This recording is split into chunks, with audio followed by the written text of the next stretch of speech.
Okay, so this tutorial we're going to sculpt a troll. As you saw there, we had a Z-sphere object as our starting point, and what we're doing now is smoothing off the base mesh that we've created using Z-spheres. Then what we'll do is we'll get rid of the polygon groups that are created when we use these spheres, and what we'll do is we will use ZRemesher just to quickly remesh that object. Once we've done that, what we're going to do is start to build in some more of the landmarks. So think about where the eyes would go, indent the hollows for the eyes. That's a starting point. Obviously then you need eyeballs in your scene, so we'll append a sphere into the scene, and then we'll scale that sphere down and move it into position. Then once that's in place, what we'll do is clone that object, and eventually we'll get around to applying a texture onto that eyeball, so it actually looks like an eye. So this is a very quick way of doing this process. Obviously this is a super fast tutorial, and the level of finesse that you would normally get would be a lot more sort of accurate. Positioning of eyeballs is critical to actually getting the sculpt to look correct, but this is a very sort of like quick speed sculpt. So the next thing we'll do is sort of create an indentation where the mouth is going to go. So he's creating a hollow. What we'll do later is contemplate sort of how that fits together and where the lips would go. So what I'm going to do once I've done this is Dynamesh this object, and Dynamesh gives me a little bit more geometry to play around with. So as you can see there, the polygons that are underlying it, the big polygons are now sort of been broken up by sort of smaller polygons around the eyes, nose and mouth. So it allows me to just add a little bit of extra detail. And the beauty of the Dynamesh process is that just by clicking and dragging, holding down the control key, you can just remesh the object and add detail into areas where you've built things. So for instance here, where I'm sculpting the ears in place, they started out as one particular sort of shape and the polygons would become very, very stretched, but Dynamesh will just remesh that entire area very rapidly and give me all the detail that I need to play around with. As you can see, the sort of the whole process is just a matter of sort of pushing, pulling, and then using the clay build-up tool to sort of add depth to the model. So what we're going to do now is start blocking in some of the muscle features. So we'll start off by excuse me, by just sort of like figuring out where the sort of like blocks of the muscles go, where they come from and go to. Most of the sort of like shoulder and pectoral muscles sort of disappear into the armpit and to sort of anchor down onto the top of the upper bone, arm bone, and therefore we just sort of like block out areas and sort of define where the flow of those muscles would go from and to. Whenever you're developing sort of a sculpt of a creature, you're always thinking about where the skeleton is underneath. Where do the muscles actually flow from and to? They're always anchoring onto bone, obviously, otherwise you wouldn't be able to move. So you're just thinking about sort of like how they anchor, and then we do a very sort of like rough pass with clay build-up. No matter how accurate the sculpt is, this is always the way that we work. We just think about the muscle forms. We think about where they're sort of like flowing. We block them in using clay build-up. And then smooth out, and as you can see, it gives you a really sort of clear muscle form very, very rapidly. So yeah, just anchoring everything in place, just blocking in the sort of like the forms that we're missing from the sort of the underlying mesh.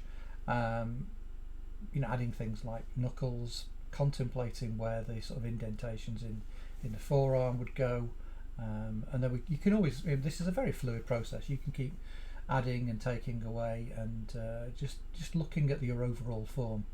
I mean, with this particular sculpt, obviously it's a speed sculpt, so it's it's going to sort of like need additional refinement if it was going to go into a game. What we would do is we would finish the sculpt and then analyze whether it actually would be able to be sort of rigged. Then we would contemplate how that rig would work, and that's putting the skeleton inside it. And then what we would do is we would figure out the best topology layout. So we would take our high-res sculpt and create a much lower detail polygon mesh. What we do then is bake that high detail version of the model down onto the low poly version, and we'll use a technique called normal mapping to define all of this detail, but onto a model that has much lower sort of detailed geometry, but it gives the illusion that it has all of this surface detail. It's a rather clever technology. Anyway, so as you can see, what we're doing right now is just redefining sort of the depth of the muscles, figuring out where the hollows would be, getting the light to play off the surface correctly. It's a fairly rapid process. The main skills that you need to be able to do this really are a solid understanding of anatomy. So one of the main things that I always recommend to my students is find yourself a really good anatomy reference. Once you start to understand where things fit on real creatures and humans, then it gives you that flexibility to devise your own creatures. And obviously this is quite cartoon, so it's quite forgiving. You can get away with quite a lot. And you can see that all I'm really doing is sort of like, for the most part here, is just drawing lines using a combination of the clay build-up brush, which is incredibly flexible, but also the Dam Standard tool, which is what I'm using right there. Dam Standard allows you to cut in nice lines, create sharper detail than the clay build-up tool allows. And then we'll just tackle the ears. Now the ears are complex shape, but if you've got a vague understanding of how they tie together, you can sort of build in and block in the basic shapes really rapidly. And then it's kind of a multi-stage process. You wouldn't probably expect to get this right first time. You would sort of like cut in from a flat surface, define the shapes, and then just continually refine them. On this sculpt, I'm probably not going to go into ultimate detail with the ears. I don't think it's really relevant. The sculpt's got to be quite rough and ready by the time we've finished in order to get it completed in time. But you see the sort of basic process. So it's adding and taking away, just building in the forms, and that gives you an ear. I mean, that's not a bad ear at all for the time we just spent on that. And then just basically go back and analyse the overall form. We've put those muscles in. We've kind of got them working as best we can, but they may not be sort of like quite telling the story that you want to tell. But again, just using the move tool, just mushing things around really rapidly, you can get a really sort of quick concept sculpt down. So we're now refining the hands. Again, hands are quite complex things, and we probably need to spend a little bit more time refining this if this was a sculpt that was going to be complete and go into game. But it's surprising how quickly you can get sort of landmarks of a hand down. So next we'll refine the sort of eyebrow ridge and start refining the sort of basic area of the face, building in the jawline and cheeks, and trying to refine sort of the overall structure of that face. So what we're doing here is we're reprocessing and we're Z-remeshing yet again. So we've gone from Dynamesh to a new Z-remesh, and that gives us a cleaner topology to play with. And then what we'll do is we will subdivide that. So we're working on a subdivision mesh, and that subdivision mesh gives us a lot more detail to play around with. But the beauty of working in subdivision models in ZBrush is that you can work on your low-res version, and then you can go up and down. So you've got high-res version, low-res versions, and you can have 6 different variations. So you kind of quadruple the poly count every time you subdivide. So every polygon that you have becomes 4 polygons, and that allows you to produce incredible detail. So at this stage we we don't have a tremendous amount of detail in here. We've currently got 530,000 points, but that's small beer for what ZBrush can handle. ZBrush can quite happily throw around tens of millions of polygons. So this is the sort of like next level up. So as I said, we're refining sort of the basic forms. We're thinking about sort of how the mouth sort of fits together. At this stage, this is all very, very flexible, and if you're working on monsters and creatures and things of that nature, you have a different process to the process you would have if you were sculpting a human. What you're trying to do is do sort of visual storytelling with creature sculpting. When you're sculpting a human, particularly if you're trying to capture a likeness, that's a very, very different, far more in-depth and technical process, and you rely very, very heavily on reference for that. Whereas the sculpting of creatures, particularly for sort of, and let's say a typical action role-playing game or something of that nature, you have a lot more flexibility. You can sort of work from a very straightforward concept. In this instance, I'm sculpting without any reference whatsoever, just because I know from experience the kind of creature that I'm trying to create. I also have, obviously quite a lot of experience of developing sort of facial anatomy and things of that nature, so I don't need particularly to have reference on the screen. This isn't true for most of my students. Most of them do really require reference at all times to understand sort of the basic landmarks of the anatomy, to understand how things actually tie together, and the whole thing of being able to sculpt from memory essentially takes practice and a bit of commitment. So as you can see, we've kind of got the basic underpinnings of those facial forms, and we can manipulate them and push them around and refine them as much as we want, and that's it's a completely fluid process. Again, you can just keep doing this until you're happy with the sculpt. I think he's got a pretty sort of grumpy sort of troll-like face going on, so I think that's certainly heading in the right direction. Then what we do is just further refine that, find the elements that we kind of missed. So in this case, there's no sort of refinement of sort of like the back part of the buttocks and into the legs, so just refine that area. Then there's lots of little bits and pieces. The finer detail is kind of missing from a lot of the sculpt, and sometimes you kind of need to make sure that finer detail is right. So there's just like bits within the face that don't quite read correctly. We can go back and fix those. We can look at sort of the sort of indentation at the side of the eye, and then clearly there's very little indentation there, so we can cut that all in and sort of refine the nose shape to give us a better sort of like form around the eye. And the basic thing to realise is that when you're sculpting, you can just have fun with it, particularly when you're sculpting something of this nature. There is no real right or wrong. That's what that's why we choose to look at creatures like this when we're trying to sort of get the basic understanding of the software down. We work on projects like this just to make everyone feel comfortable with the software. I'm trying to keep this tutorial quite straightforward and simple. So the tools that I'm using throughout are the same sort of same refining tools. We're using clay buildup. We're using a little bit of Dan Standard. We're using the move tool extensively. And then if you hold down shift on the keyboard and with any brush selected, you can smooth your sculpt using the shift key.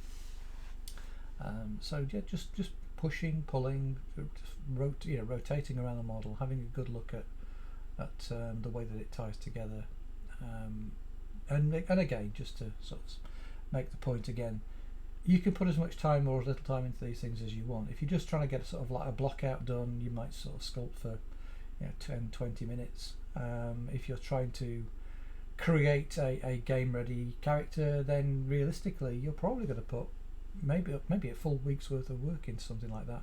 Even in production, the sculptors within a studio will quite happily sort of put 3-4 days into a character sculpt to get it get it correct. There's there are a handful of people in the world that can sculpt high detail game ready characters in an afternoon. There really are sort of very few and far between people who can work at that sort of speed. So the average studio would probably expect a reasonably talented artist to take a few days to perfect a sculpt. So as you can see, we're sculpting in nails, claws if you like, and just very, very simple. We're using a new brush here called Snake Hook. Allows us to sort of push and pull that and then back to dam standard, and we're holding down the Alt key on the keyboard to invert dam standard, so it's not cutting in, it's actually adding a little bit of surface detail on top, but a sharper bit of detail than you could get with clay build-up. So the next thing we're going to do, once we've done that, is to have a good look at how we can colorize our sculpt and how we can add surface detail. So what we're going to do here is just sort of look at what the brushes can do. So we're dragging on some form as far onto the surface. So we've subdivided much further now. We're on a mesh now that's 2.1 million polygons, allowing us to get a lot more surface refinement. What we do is just set a base color for this, and then we'll fill the entire object. So like much as you would fill a canvas in Photoshop, we're just filling the object with a block color to start off with. As you can see, the eyes have changed color. We've not defined the eyes at this stage, so the eyes will just continue to change color with whatever shade we pick from a color picker until we get around to actually dealing with the eyes themselves. So the beauty of this is that you can block in color at the same time as you're blocking in form. So this is a good example of this, where we've got we're adding depth and paint simultaneously, and then we can turn that off and on, so we can add shading elsewhere if we want to. So let's say, for instance, we want to sort of we turn that Z add off, and we're not building any form in now. We've changed our spray type to a color spray, and we're just sort of blocking in a little bit more sort of color and variation into the sculpt. And again, like I said, you can keep on doing this forever. You can keep on refining and make a really sort of perfect sculpt. But this again, just to reiterate one more time, it is a speed sculpt. So what we're doing is just doing the sort of the most rapid type of blocking out, just trying to sort of just help the form be a little bit more readable, adding a bit of sort of variation and shade, make it look a bit a bit more interesting, adding some sort of red into the end of the nose, sort of always when you're doing faces anyway, you probably sort of have reds in a sort of a band around the middle. You probably have sort of a bluish tones around the jawline, yellows across the brow ridge, and it just helps the form become more readable. It's a very rapid way to sort of fake a lot of the things that we would do in more technical processes within games, where we actually use things like subsurface scattering, or we create a sort of underpaint masks and things of that nature that give the illusion that light is passing through a skin and bouncing around in there and give us an idea of what's lying under the skin. So think about simple things like veins that might lie under the skin, things of that nature. We could do that sort of thing using these sorts of processes.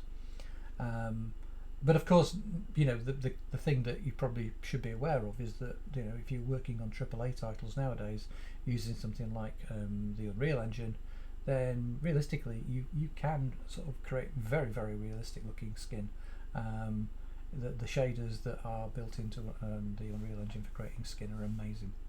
Anyway, so the final sort of stage for this is just to add some readability at a distance, because obviously most game characters, you won't see them particularly close up, they will see them at a distance. So what we try to do is not create too much high frequency detail. What we try to do is create sort of readability at a distance. So in this case, I'm just adding some sort of brown, heavier lumps onto this, so that you can sort of clearly see what's going on at a distance. We could keep on going with that, but there's quite a lot of detail there. Finally, just finish it off, just add a little bit of detail to the eyes.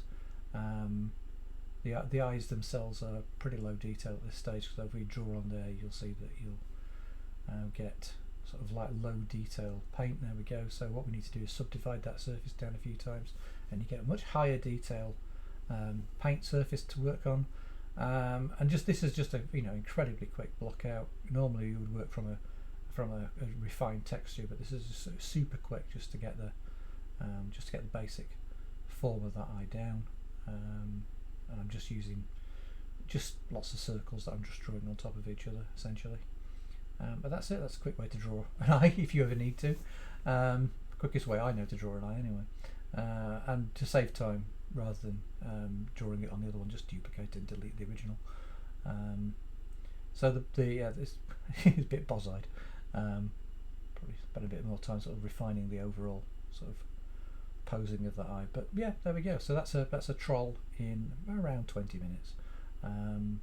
So that's the basic process.